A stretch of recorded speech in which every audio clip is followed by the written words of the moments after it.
The wind sliced across the driveway, biting through my coat, but I didn't move faster. I had Josie close, her small arms wrapped around my waist, shivering more from shock than cold. Behind us, the locked door rattled as my husband, Mark, and his sister laughed, cruel and unrestrained. "Freeze to death. Useless coward," he yelled. I felt the sting of each word, but I didn't answer. Not a word. I hugged Josie tighter, her head rested on my chest, muffling my own heartbeat in her small warmth.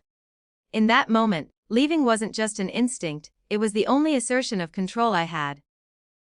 I turned my back and stepped into the snow, each crunch beneath my boots a deliberate act of defiance.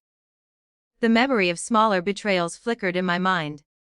The way Mark had dismissed my warnings about finances, how his family had smirked when I suggested minor adjustments to their expectations, how I had always been the one to compromise, to apologize, to smooth over tension.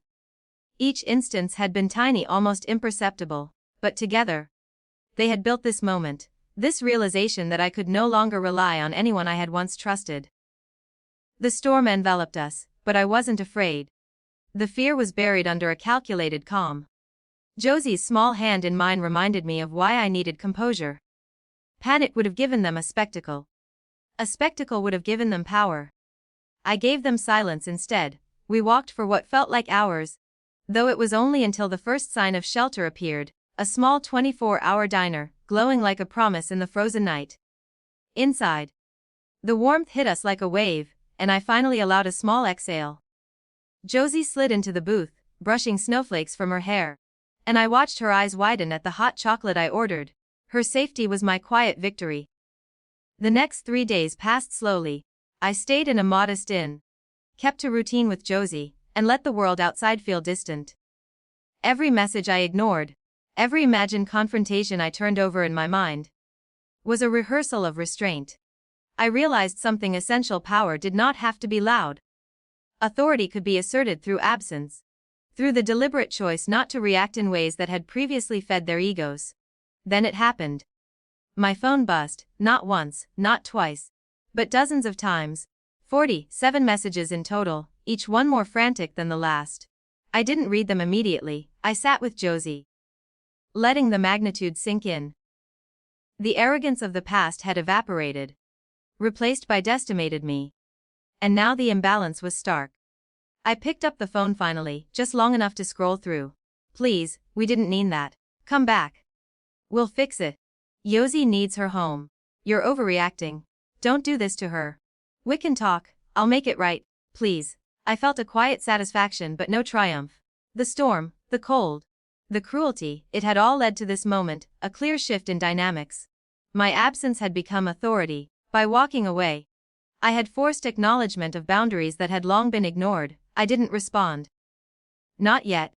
Not until I had fully considered the consequences. The emotional terrain, the leverage I now held. I realized that every message was a reflection of their dependence, their vulnerability, their loss of control.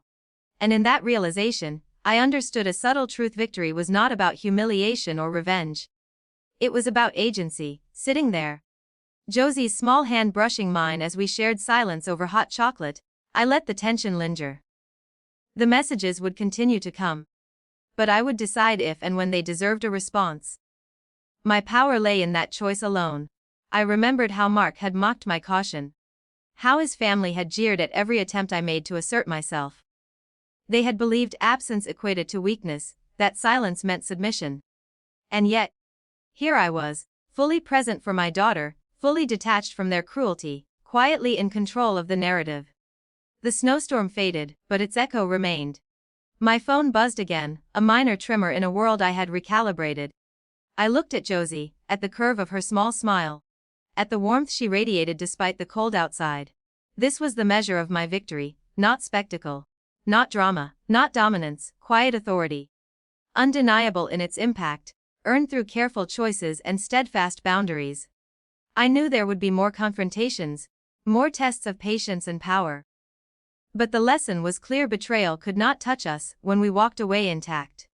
When we chose our moments, when we held to quiet dignity. The snowstorm had passed, but the recalibration of control, subtle and lasting, remained with us. And in that quiet, I felt the most profound shift. For the first time in years, I was no longer reacting. I was acting, deliberately, fully aware, and quietly unassailable.